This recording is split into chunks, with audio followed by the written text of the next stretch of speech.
Hello friends, कैसे हो सब लोग। आई होप सब लोग अच्छे होंगे, बेहतर होंगे और स्वस्थ होंगे। स्वागत है आपका fairs club learn to lead में। Good morning to all the students. जैसे कि आपको पता है कि हम मार्च महीने के टॉपिक वाइज करंट अफेयर कर रहे हैं और ऑलमोस्ट सारे टॉपिक जो है वो कंप्लीट हो चुके हैं। इंग्लिश माध्यम से सब लोगों तक सब करंट अफेयर्स पहुंच चुके हैं। हिंदी माध्यम में 2-3 टॉपिक्स पेंडिंग है, जिसमें आज का हमारा टॉपिक कौन सा है, इंटरनेशनल अफेयर्स। तो ध्यान से इस टॉपिक को आपने देखना है क्योंकि इंपॉर्टेंट है। ये 1 नंबर का क्वेश्चन आपको एग्जाम में आ सकता है, लेकिन ये वो क्वेश्चन है जो सबको नहीं आता। इसलिए बहुत जरूरी है कि आप तक ये करंट अफेयर जो है वो पहुंचे, ताकि आप 1 नंबर से लीड कर सकें और आप एग्जाम को क्लियर कर सकें। तो इसलिए इस वीडियो को बिल्कुल लास्ट तक जो है वो जरूर सुनना है। लेकिन सबसे पहले आप हमारी एप्लीकेशन को डाउनलोड कर लें, करियर्स क्लाउड को अपने गूगल प्ले स्टोर के ऊपर जाएं और इसको डाउनलोड करें। उसके बाद अपनी ईमेल आईडी के थ्रू लॉगिन कर लें और लॉगिन करने के बाद क्रैक करंट अफेयर्स के ऊपर क्लिक करना है। आप 1 साल या 2 साल की सब्सक्रिप्शन जो है वो बाय कर सकते हैं। दोनों का ही प्राइस बहुत कम है। एक बार मेरे कहने से प्राइस जरूर चेक करें, आप खुद हैरान हो जाएंगे कि इतने कम प्राइस पे हम आपको बहुत सी चीजें प्रोवाइड कर रहे हैं।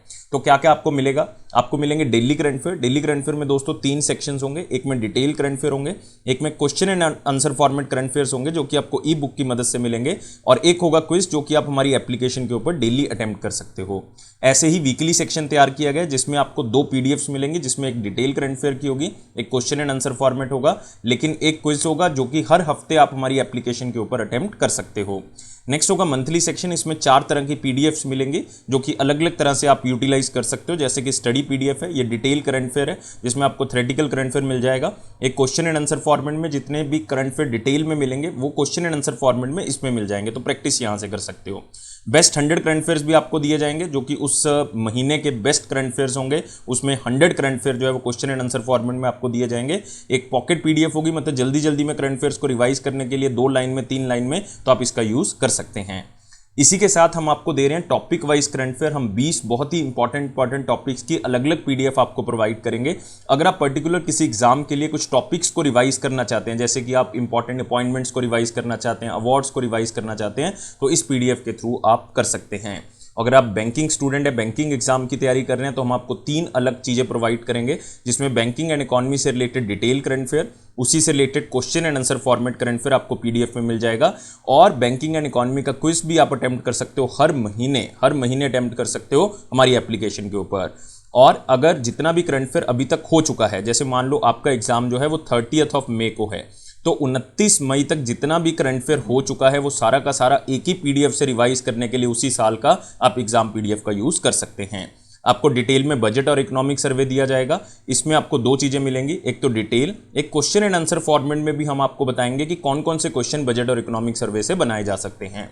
और अगर आप किसी भी स्टेट एग्जाम की तैयारी कर रहे हैं तो हम आपको हर स्टेट का, हर यूनियन टेरिटरी का करंट अफेयर भी अलग से प्रोवाइड करते हैं। तो ये सारी चीजें दोस्तों अलग अलग नहीं, सिर्फ एक ही सब्सक्रिप्शन में आपको मिलेंगी। सिर्फ आप हमारी एप्लीकेशन को डाउनलोड करें, क्रैक करंट अफेयर्स के ऊपर क्लिक करके उसको सब्सक्राइब करें। उसके बाद जो है वो आप 10% एक्स्ट्रा डिस्काउंट भी ले सकते हो। वो मिलेगा आपको अगर आप इस कोड का यूज करोगे, ASH10 का। लेकिन किसी भी तरह की क्वेरी है तो इस ईमेल आईडी पे हमें मेल कर सकते हैं, इस नंबर पे हमें कांटेक्ट भी कर सकते हैं। तो स्टार्ट करते हैं मार्च महीने के टॉपिक वाइज करंट अफेयर, जिसमें आज का हमारा टॉपिक है इंटरनेशनल अफेयर्स। तो ये है हमारा आज का पहला क्वेश्चन। तो एक रिपोर्ट रिलीज की गई है, ब्रांड फाइनेंस टेलीकॉम्स 150 2023 रिपोर्ट, जिसमें 150 ब्रांड टेलीकॉम जो कि बहुत ही बड़े ब्रांड्स हैं उनकी एक लिस्ट जारी की गई है फरवरी में। तो रिलायंस जियो इन्फोकॉम जो है वो वर्ल्ड का कौन से नंबर का स्ट्रॉन्गेस्ट टेलीकॉम ब्रांड है? तो ये आपने याद रखना है, दूसरा सबसे स्ट्रॉन्गेस्ट टेलीकॉम ब्रांड है।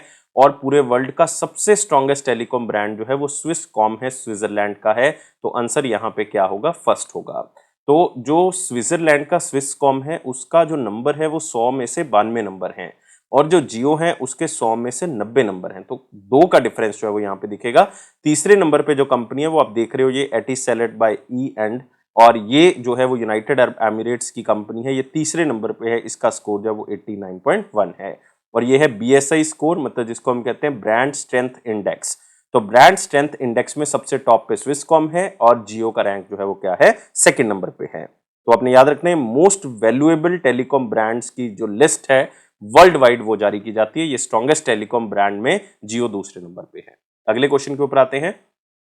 Latest World Trade Organization goods trade barometer जो इशू किया गया है मार्च में, वर्ल्ड ट्रेड ऑर्गेनाइजेशन की तरफ से वर्ल्ड ट्रेड बैरोमीटर इशू किया गया, जिसमें ये बताया गया कि वर्ल्ड मर्चेंडाइज ट्रेड ग्रोथ जो है वो अपना मोमेंटम जो है वो गवा देगी, क्योंकि जो ट्रेड है वो बढ़ा था बेसिकली कोविड के बाद, लेकिन फोर्थ क्वार्टर में जाते जाते 2022 के ये मोमेंटम जो है वो थोड़ा सा लो हो गया और ये जो है वो वीक रहेगा पहले क्वार्टर भी 2023 के, मतलब लास्ट क्वार्टर जो है बेसिकली अगर आप देखोगे जैन से लेके ये चलेगा मार्च 2022 तक का, ये लास्ट क्वार्टर हो गया, और फर्स्ट हमारे पास हो गया अप्रैल से लेके जून तक का। तो ये कहते हैं इसमें भी स्लो है, इसमें भी स्लो है। ये ओवरऑल बैरोमीटर इंडेक्स जो है वो कितना कम हुआ है, मतलब ये पहले 96.2 था नवंबर के महीने में 2022 में, लेकिन अब ये और भी कम हो गया है। तो इससे ये पता लग जाता है कि कितना जो ओवरऑल जो ट्रेड है वो बढ़ेगा या कम होगा। तो कम होगा, 92.2 तक जो है ये पहुंच जाएगा। तो लेटेस्ट वर्ल्ड ट्रेड ऑर्गेनाइजेशन का गुड्स ट्रेड बैरियर जो रिपोर्ट है वो इशू किया गया 1 मार्च को, इसको इशू किया गया था 2023 में। तो इन्होंने बताया कि क्वार्टर 1 में भी और क्वार्टर 4 में जो लास्ट था तो उसमें जो है वो ट्रेड कम होने के आसार हैं। क्वार्टर 4 का तो आई गया डाटा कम हो गया है और क्वार्टर 1 में भी जो है वो आगे जाके क्या होगा, कम होगा।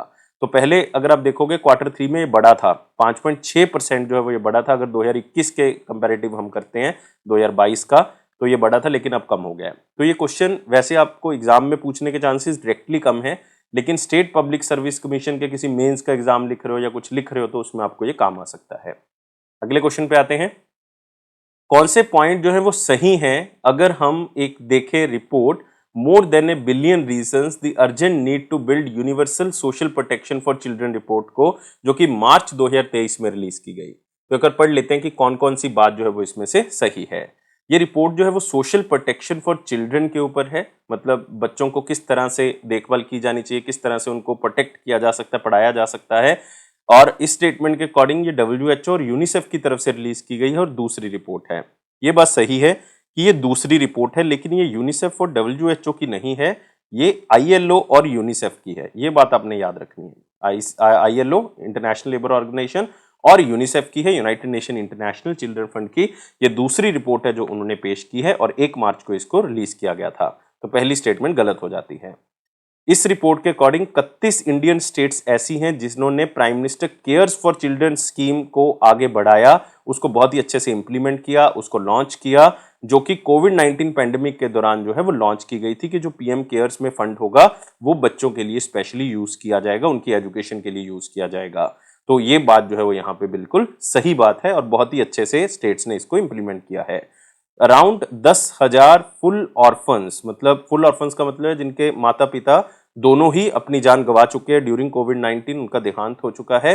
तो लगभग 10,000 या आप कह सकते हो 11,000 ऐसे बच्चे और लगभग 1.5 लाख हाफ ऑर्फन्स जिनके एक पेरेंट की डेथ हो चुकी है, उनको इस स्कीम से जो है वो बेनिफिट मिला है।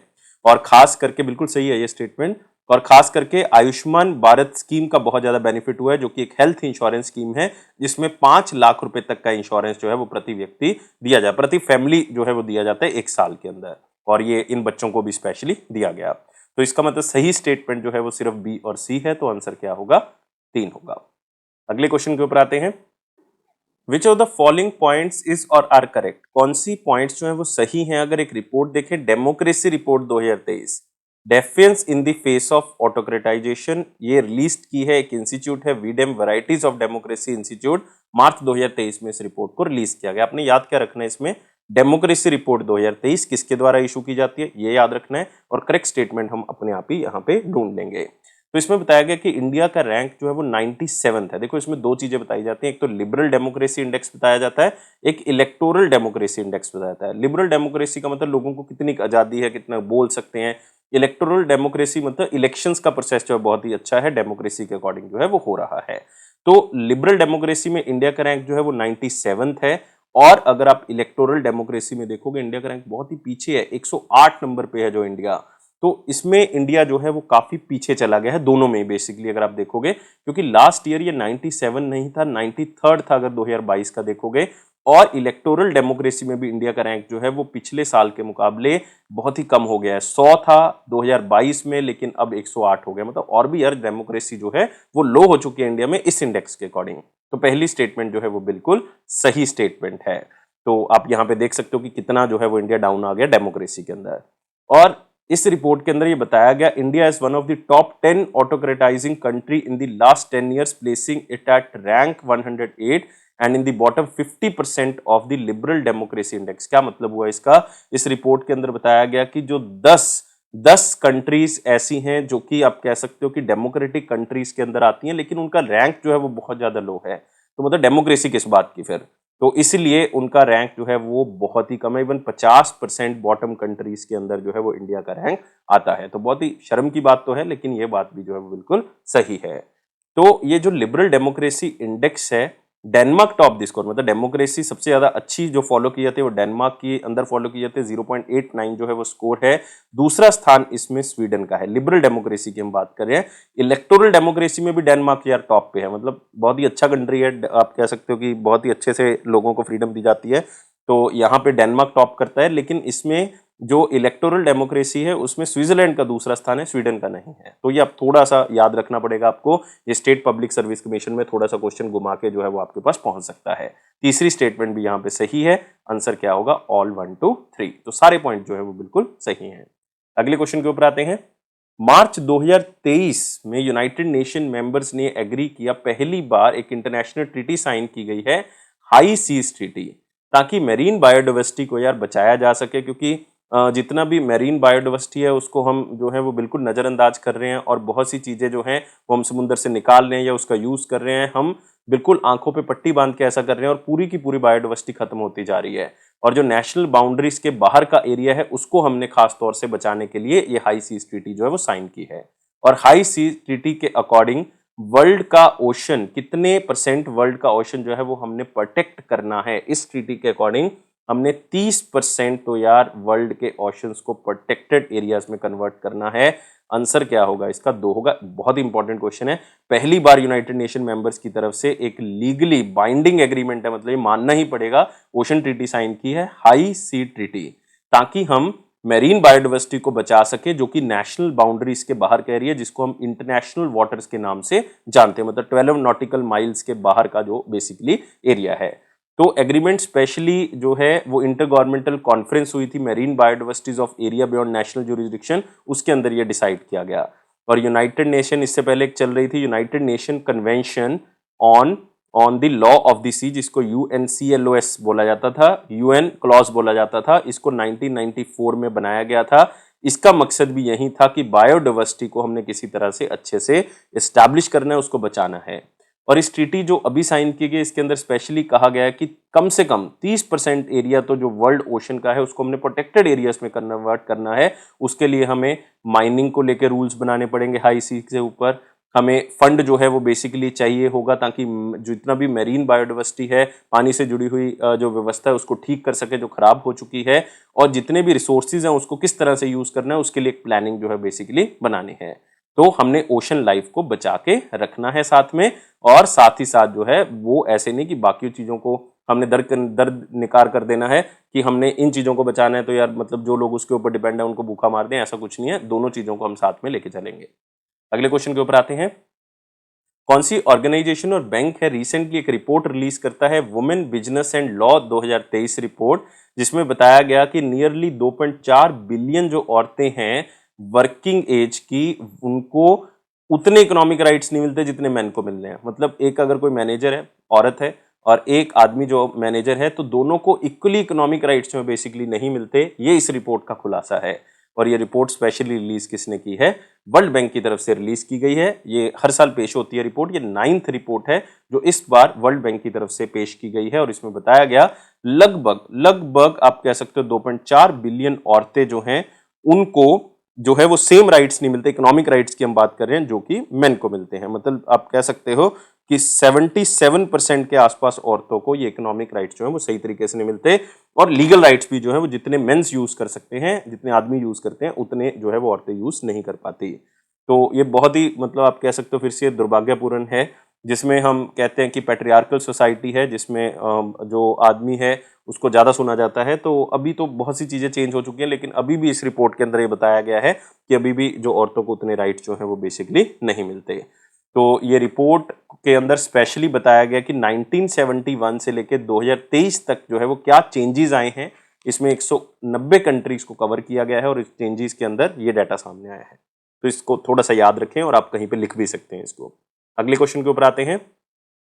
कौन सी ऑर्गेनाइजेशन है जिसने एक रिपोर्ट रिलीज की है कि यार उन माओं का जो संख्या है वो बढ़ गया है जो कि प्रेग्नेंट है और बेसिकली अपने बच्चों को दूध पिलाती हैं और उनको यार खाना ही नहीं मिल रहा, मतलब नाम मात्र जो है वो उनको खाना मिल रहा है। एक्यूटली मालनरिश्ड जो pregnant and breast feeding women है उनका नंबर बढ़ गया है, मतलब उनको यार खाना पहले लाइक आप कह सकते हो 5.5 मिलियन औरतें ऐसी थी, लेकिन अब 6.9 मिलियन हो गई है 12 देशों के अंदर। अब कह सकते हो ये गरीबी कारण हो सकता है, भुखमरी हो सकता है, कोविड-19 भी हो सकता है, लेकिन ये रिपोर्ट स्पेशली रिलीज की गई है यूनिसेफ की तरफ से, यूनाइटेड नेशन चिल्ड्रन फंड की तरफ से।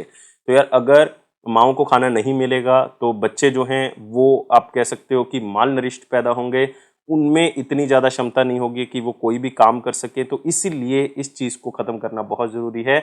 और ये 12 देश जो इसमें सबसे ज़्यादा अफेक्टेड हैं वो अफगानिस्तान है, बुर्किना फासो है, इथोपिया है, कीनिया है, माली है, नाइजर है, चैड है, यमन है। ज़्यादातर कंट्रीज़ अगर आप देखोगे ये आपको मिलेंगी अफ्रीकन नेशंस की, क्योंकि वहाँ पे गरीबी जो है वो बहुत ज़्यादा है। तो इसलिए फूड एंड न्यूट्रिशन क्राइसिस जो है वो वहाँ पे बहुत ज़्यादा है। तो न्यूट्रिशियस फीड जो है वो माओं को नहीं मिलता, जिसके कारण उनकी मृत्यु भी हो रही है और कई बच्चे भी जो है वो जन्म से पहले ही जो है वो उनकी डेथ हो जाती है।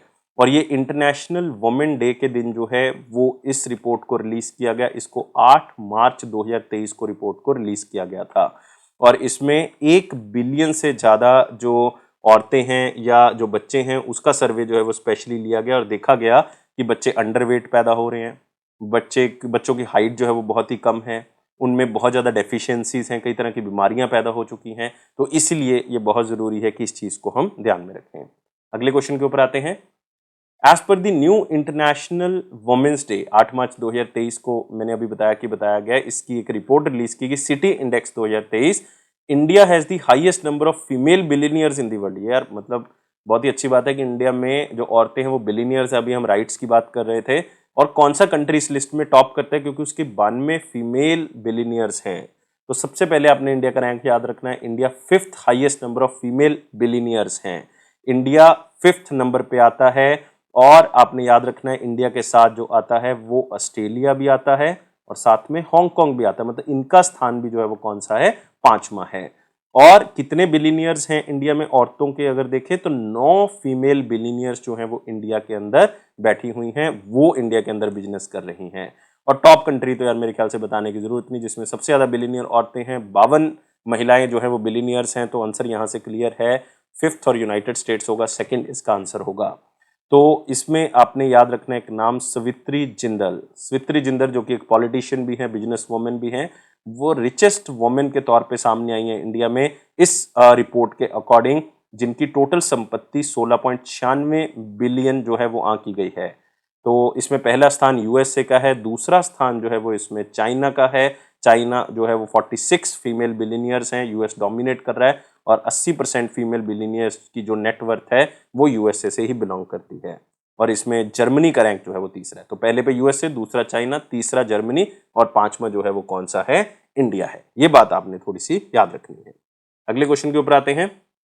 कौन सी ऑर्गेनाइजेशन ने एक रिपोर्ट रिलीज की है जिसमें ये बताया गया है कि कंट्रीज को या स्टेट्स को आप कह सकते हो कि उनको बहुत ज़्यादा एफर्ट्स करनी पड़ेंगी, क्योंकि नमक की मात्रा जो है वो ज़्यादा लोग ले रहे हैं, उसको कम करना है। तो जो सोडियम है वो आपके खाने में उतना ही होना चाहिए जितनी आपको ज़रूरत है। अगर ज़्यादा इनटेक करोगे तो आपको कैंसर, हार्ट डिजीजेस या हार्ट अटैक हो सकता है, जिसके कारण जो है वो इस चीज़ के लिए इन नेशंस को या इन कंट्रीज को एफर्ट्स करने पड़ेंगे ताकि ये नमक की मात्रा जो है वो खाने में या किसी भी तरह से कम कर सकें।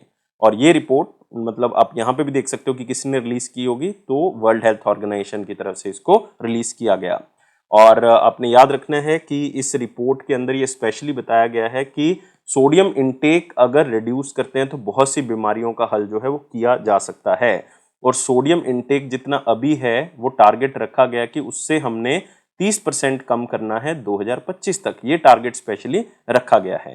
तो सोडियम इनटेक जो है वो बहुत ज़्यादा हो गया, लाइक 9.8 ग्राम पर डे तक जो है वो बेसिकली पहुंच गया है इंडिया के अंदर खास करके। इसको हमने काफ़ी हद तक जो है वो कम करना, आप लगा लो 30% जो है वो हमने इसमें से कम करना है। अगले क्वेश्चन के ऊपर आते हैं। कौन से पॉइंट जो है वो सही हैं? अगर हम देखें trends in international arms transfer 2022 जो रिपोर्ट रिलीज की गई, सिप्री की तरफ से इस रिपोर्ट को रिलीज किया गया, Stockholm International Peace Research Institute की तरफ से इसको रिलीज किया गया है। तो एक बार पढ़ लेते हैं कि क्या क्या स्टेटमेंट जो है वो इसमें से सही है।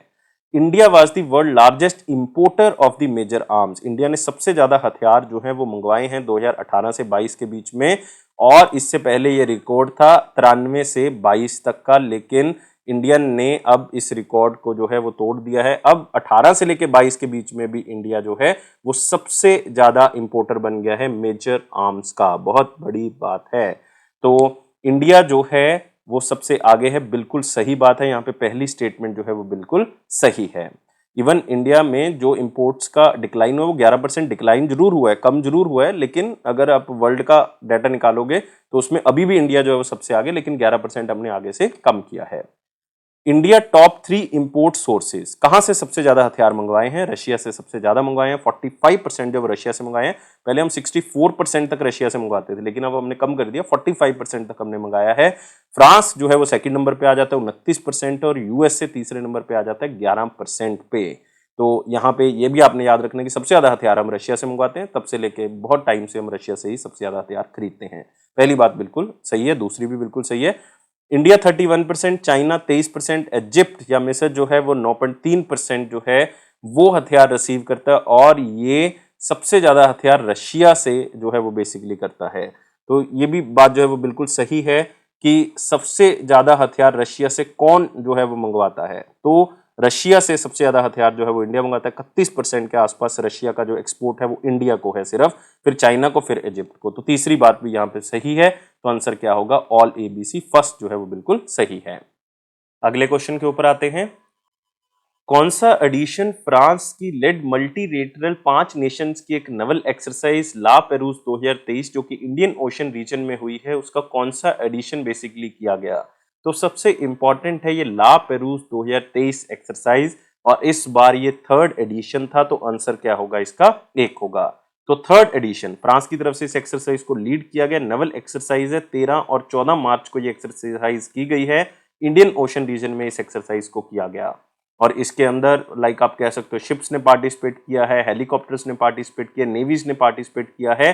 खास करके इसमें अट्रैक्शन रही quad countries, India, Japan, Australia और यूनाइटेड स्टेट्स ऑफ अमेरिका। ये क्वाड कंट्रीज ने इसके अंदर पार्टिसिपेट किया, और साथ में इसके था यूनाइटेड किंगडम। तो ये हो गई 5 कंट्रीज की एक एक्सरसाइज, लेकिन इसको लीड कौन करता है? फ्रांस की जो नेवी है वो इस एक्सरसाइज को लीड करती है। मेन जो एम है वो यही है कि जो इंडियन ओशन रीजन है उसको संरक्षित किया जा सके, चाइना की डोमिनेंस को कम किया जा सके, उसका बढ़ता हुआ प्रभाव जो है वो इसके अंदर कम किया जा सके। सो इंडिया से जो है वो इंडियन नेवल शिप शयाद्री ने इसके अंदर पार्टिसिपेट किया है, और साथ ही एक फ्लीट टैंकर है INS ज्योति, उसने इस एक्सरसाइज के अंदर जो है वो पार्टिसिपेट किया है। तो आपने याद रखना है ये तीसरा एडिशन था ला पेरूज एक्सरसाइज का, इंडियन ओशन रीजन में ये एक्सरसाइज जो है वो की गई है। अगले क्वेश्चन के ऊपर आते हैं। कौन से पॉइंट जो है वो सही हैं? अगर 5th एडिशन देखें ग्लोबल सर्वे रिपोर्ट का, जो कि IQ एयर की तरफ से रिलीज किया गया है, वर्ल्ड एयर क्वालिटी रिपोर्ट, देखो इंपॉर्टेंट हो गया, वर्ल्ड एयर क्वालिटी रिपोर्ट जो कि मार्च 2023 में रिलीज की गई है।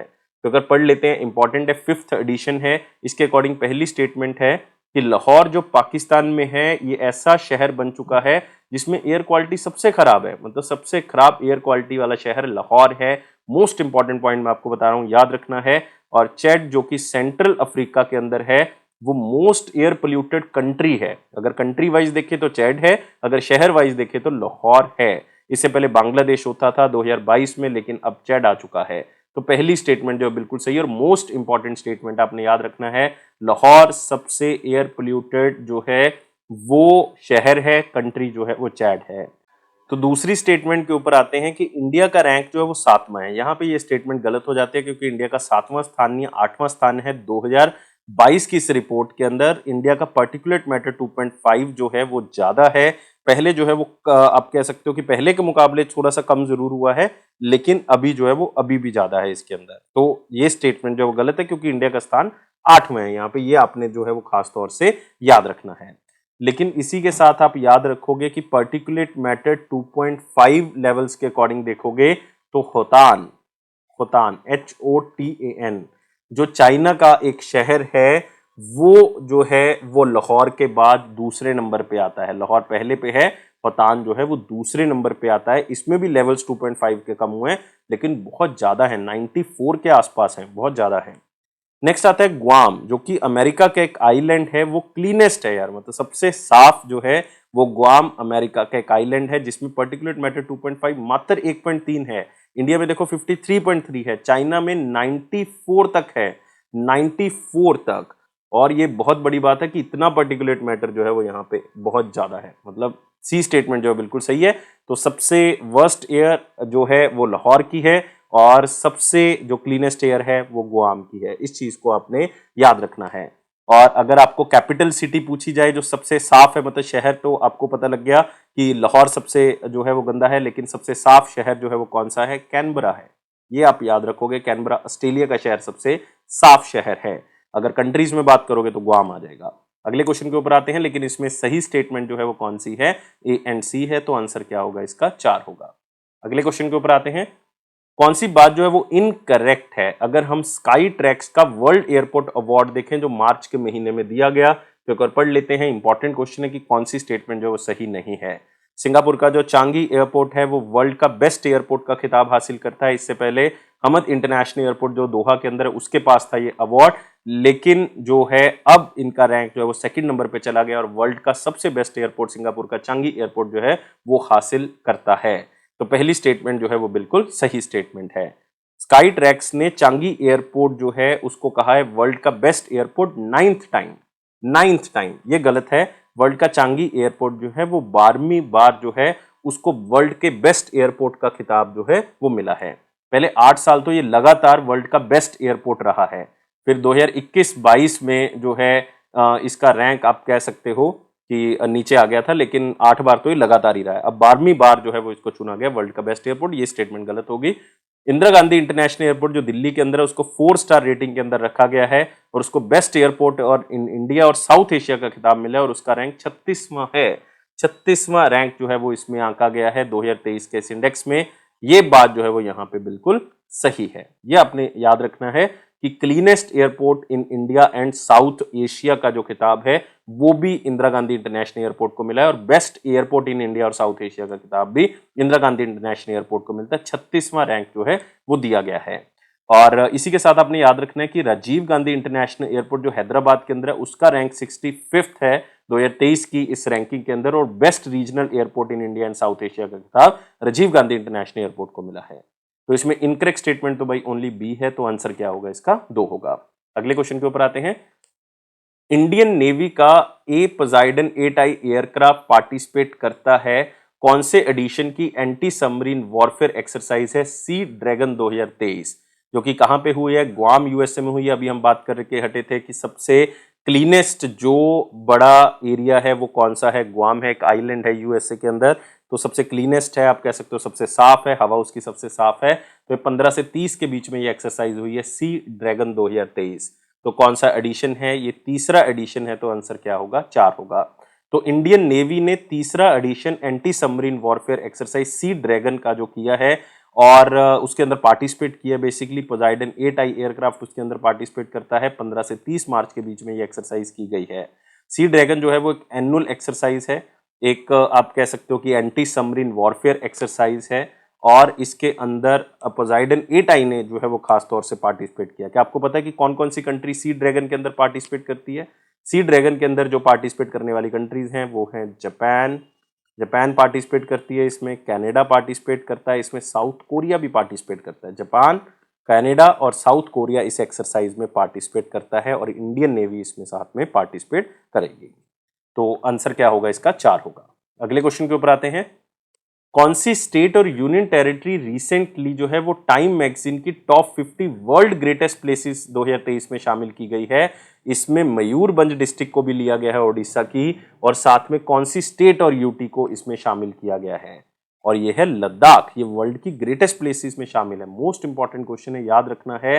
हाईलाइट किया गया है टॉप 50 एक्स्ट्रा ऑर्डिनरी डेस्टिनेशन, जो बहुत ही खूबसूरत जगहें हैं जिनके अंदर कुछ खास है, जिसको एक्सप्लोर करना बहुत जरूरी है, देखना जरूरी है, उसको छांटना जरूरी है। तो एक तो मयूरभंज डिस्ट्रिक्ट ओडिशा को शामिल किया गया, एक लद्दाख शहर को जो है वो इसके अंदर शामिल किया गया, अब तो यूनियन टेरिटरी है, इसको शामिल कर लिया गया है।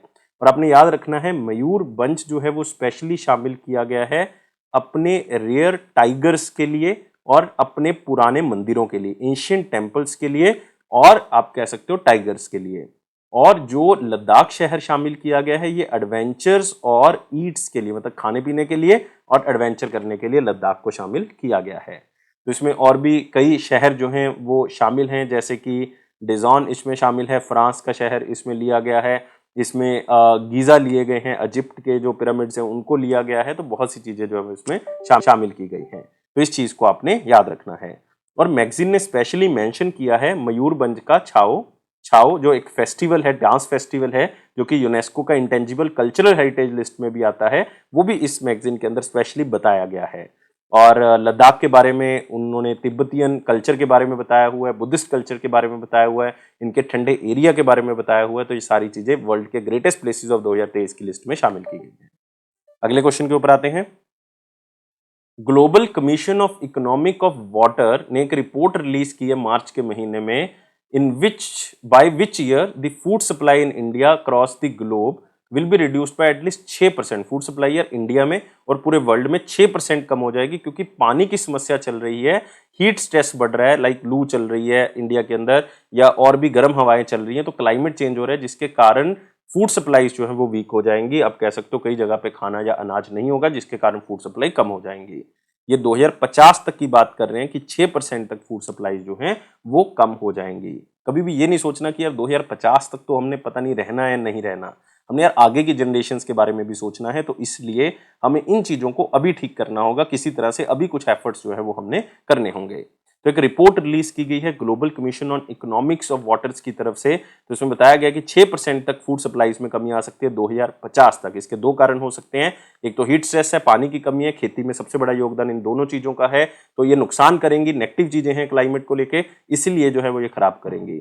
और इस सिनेरियो के अंदर चाइना को सबसे ज्यादा इफेक्ट होगा, लगभग 22.4% इफेक्ट जो है वो केवल चाइना को होगा, और साउथ अमेरिका को दूसरे नंबर पे 19.4% जो है वो चाइना को इफेक्ट होगा।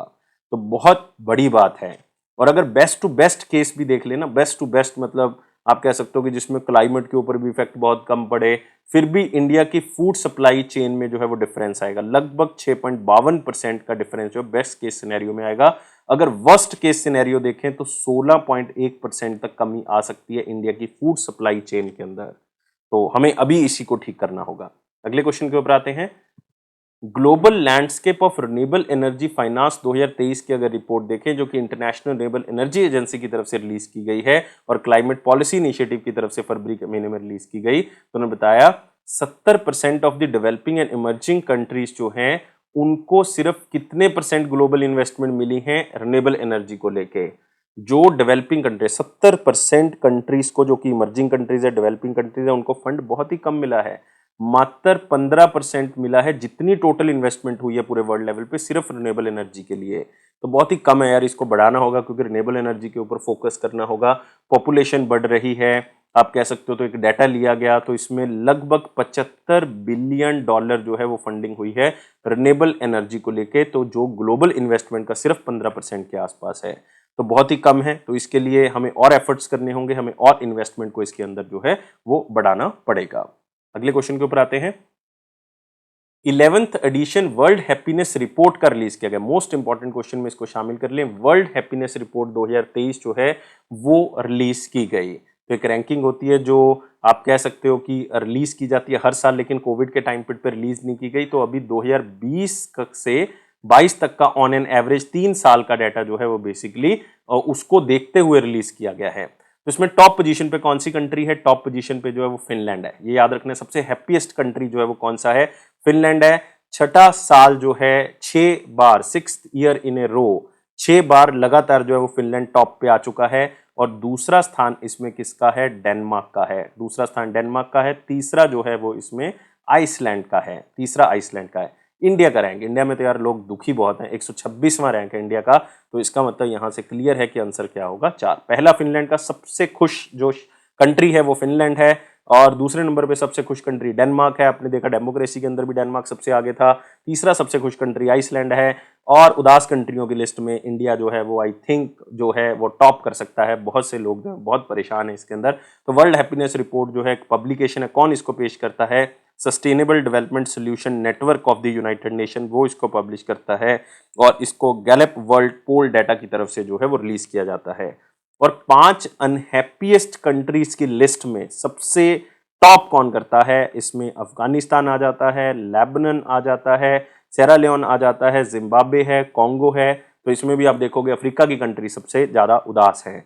और अगर अनहैप्पीएस्ट कंट्रीज की लिस्ट देखें तो इंडिया 12वें नंबर पे है, या मतलब इसमें टॉप करता है, टॉप में शामिल है।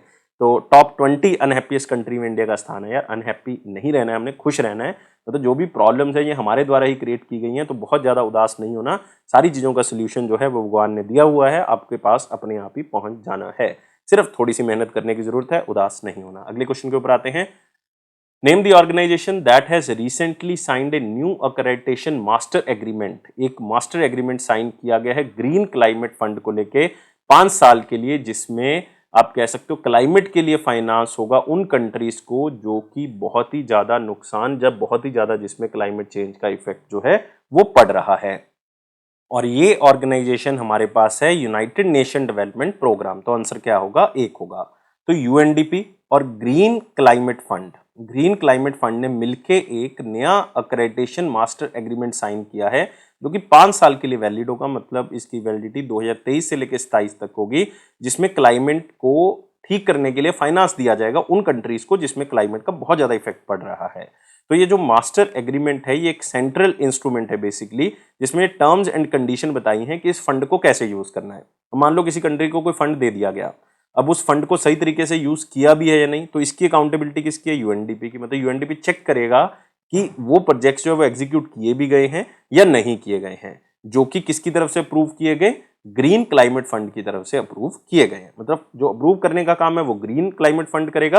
यूनाइटेड नेशन डेवलपमेंट फंड जो प्रोग्राम है उसकी क्या होगी? अकाउंटेबिलिटी होगी। वो चेक करेगा कि ये काम सही हो भी रहा है या नहीं। एक बहुत ही अच्छा निर्णय जो लिया गया है, लेकिन अब ये देखना होगा कि इसको इंप्लीमेंट किस तरह से किया जाता है। टर्म्स एंड कंडीशन बता दी गई हैं, लेकिन इंप्लीमेंट किस तरह से होगा। अगले क्वेश्चन के ऊपर आते हैं।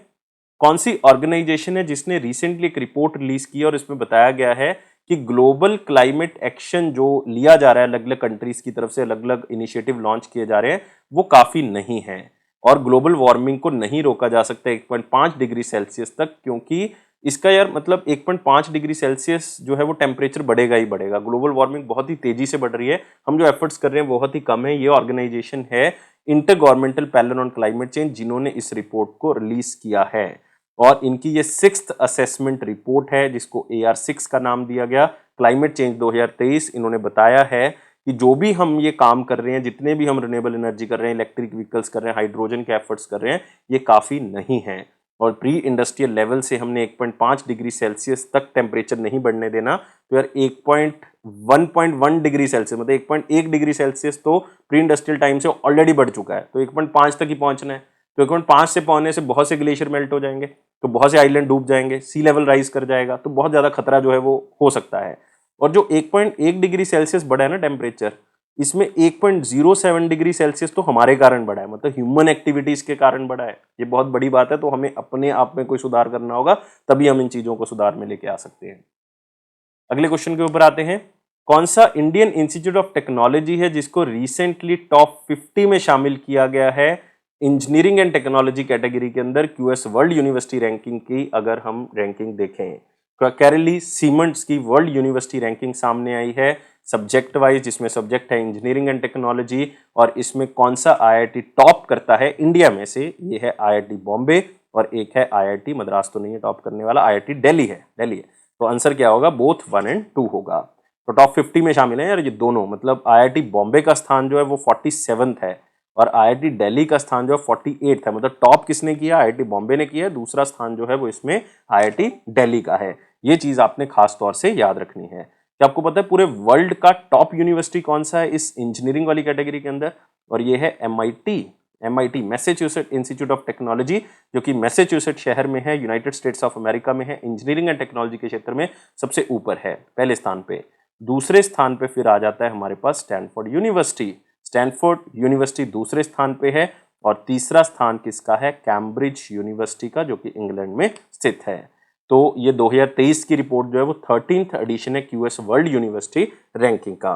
तो इसमें इंडियन यूनिवर्सिटीज 2023 की लिस्ट में बहुत सी शामिल हैं, जैसे कि यूनिवर्सिटी ऑफ दिल्ली इसमें जो है वो शामिल है, मतलब IIT दिल्ली जो है वो इसमें बेसिकली शामिल है, और IIT बॉम्बे इसमें शामिल है, इसमें लाइक IIT खड़गपुर शामिल है, और भी कई इसमें IITs जो है वो शामिल हैं। इवन मैथमेटिक्स वाले क्षेत्र में जो है वो IIT बॉम्बे टॉप करता है। इवन अगर आप देखोगे मैथमेटिक्स के क्षेत्र में IIT मद्रास भी आता है, उसका रैंक 98 है, 92nd जो है वो IIT बॉम्बे का है। तो इस चीज को आपने याद रखना है। अगले क्वेश्चन के ऊपर आते हैं। तो ग्लोबल ट्रेड अपडेट एक रिपोर्ट रिलीज की गई है United nation conference on trade and development की तरफ से, जिसमें ये बताया गया कि जो गुड्स में ट्रेड है वो बढ़ेगा ईयर ऑन ईयर पहले क्वार्टर में 2023 के, मतलब कह सकते हो कि ये बात हो रही है अप्रैल से लेकर जून 2023 की, जबकि ट्रेड इन सर्विसेज जो है वो 3% तक बढ़ेगा। मतलब सर्विसेज में जो ट्रेड हो रहा है वो 3% बढ़ेगा इन 3 महीनों में, लेकिन जो गुड्स में ट्रेड है वो 1% बढ़ेगा। तो आंसर यहां से क्लियर है कि क्या होगा, 1% होगा। तो एक सिंपल है, इसको आप याद रख सकते हैं, इसको स्लाइड से याद रखें। ये एक रिपोर्ट है जिसमें बताया गया है, और ये ट्रेड में जो बढ़ने का अनुमान है ये ग्रीन बॉन्ड्स की तरफ से है। मतलब ग्रीन बॉन्ड्स जो है वो बहुत ही ज्यादा बढ़ रहे हैं, पॉजिटिव प्रोस्पेक्टस है इसका अगर इसमें इन्वेस्टमेंट भी होती है, क्योंकि ग्रीन लाइक क्लाइमेट चेंज की अभी हम बात कर रहे थे, तो उसमें फंडिंग जो है वो ज्यादा हो रही है कि किसी तरह से क्लाइमेट को ठीक किया जा सके। तो इन्वायरमेंट फ्रेंडली गुड्स को हमने आगे बढ़ाना है, उसमें सोलर एनर्जी हो गया, विंड एनर्जी हो गया, हाइड्रोजन हो गया, और इलेक्ट्रिक कार्स हो गया, इन चीजों के ऊपर जो है वो इन्वेस्टमेंट होगी, तो बाय डिफॉल्ट जो है वो ट्रेड जो है वो ज्यादा इंक्रीज होगा। अगले क्वेश्चन के ऊपर आते हैं। उस कंट्री का नाम बताना है रिसेंटली जो मेंबर बना है न्यू डेवलपमेंटल बैंक का, जिसको हम ब्रिक्स बैंक के नाम से भी जानते हैं। सिंपल क्वेश्चन है, वेरी इंपॉर्टेंट क्वेश्चन में इसको शामिल कर ले, और वो कंट्री है इजिप्ट। तो आंसर क्या होगा इसका? 1 होगा। तो एक अफ्रीकन अरब नेशन है इजिप्ट, जिसको शामिल किया गया है नए डेवलपमेंटल बैंक के अंदर, जिसको ब्रिक्स डेवलपमेंटल बैंक भी कहा जाता है, जिसको स्थापना की थी ब्रिक्स कंट्रीज की तरफ से, ब्राजील, रशिया, इंडिया, चाइना और साउथ अफ्रीका की तरफ से। इसको वैसे तो 20 फरवरी को ही बता दिया गया था कि इजिप्ट को शामिल करेंगे, लेकिन इसकी नोटिफिकेशन जो है वो 22 मार्च को की गई है। अगले क्वेश्चन के ऊपर आते हैं। कौन सी ऑर्गेनाइजेशन और बैंक है रिसेंटली जिसने एक रिपोर्ट रिलीज की गई जिसमें बताया गया कि इंडिया का पोटेंशियल इकोनॉमिक ग्रोथ जो है वो बढ़ सकता है अगर गवर्नमेंट के जो एम्बिशियस रिफॉर्म्स हैं, जो उनकी स्कीम्स हैं, उनको सही तरीके से इंप्लीमेंट किया जा सके, उनको तेजी से इंप्लीमेंट किया जा सके। तो ये है वर्ल्ड बैंक। तो इंडिया की ग्रोथ हो सकती है, बाय डिफॉल्ट हमें पता हो सकती है, अगर इंडिया जो है वो अपने जो एम्बिशियस प्रोजेक्ट हैं उसको आगे बहुत ही अच्छे से बढ़ाते हैं। जैसे कि पब्लिक सेक्टर बैंक्स को बहुत ही अच्छे से उनको बढ़ाना, बहुत ही अच्छे से जो चेंजेस लेके आ रहे हैं उसको लेके आए। बैंकिंग सेक्टर को थोड़ा सा इंप्रूव करना होगा, उसमें थोड़ी सी ट्रांसपेरेंसी बढ़ानी पड़ेगी। कैपिटल मार्केट को रेगुलेट करना होगा बहुत ही अच्छे तरीके से। तो ये तरह के अगर प्रोजेक्ट करते हैं तो हमारी ग्रोथ जो है वो संभव है।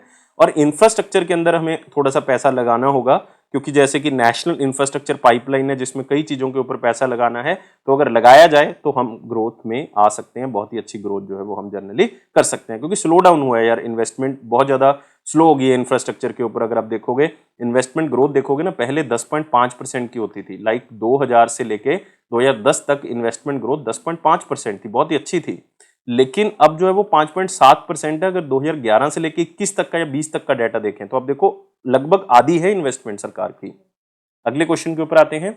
मार्च 2023 में group of 20 G20 expert group जो है वो बनाया गया ताकि मल्टीलेटरल डेवलपमेंट बैंक्स जो हैं वो बनाए जा सकें, और स्पेशली इनको बनाने का मेन मकसद यही है कि जो सस्टेनेबल डेवलपमेंट गोल्स हैं उनको फाइनेंस किया जा सके, ताकि जो 17 गोल्स हैं उनको अचीव किया जा सके, हम एनवायरनमेंट को ठीक कर सके।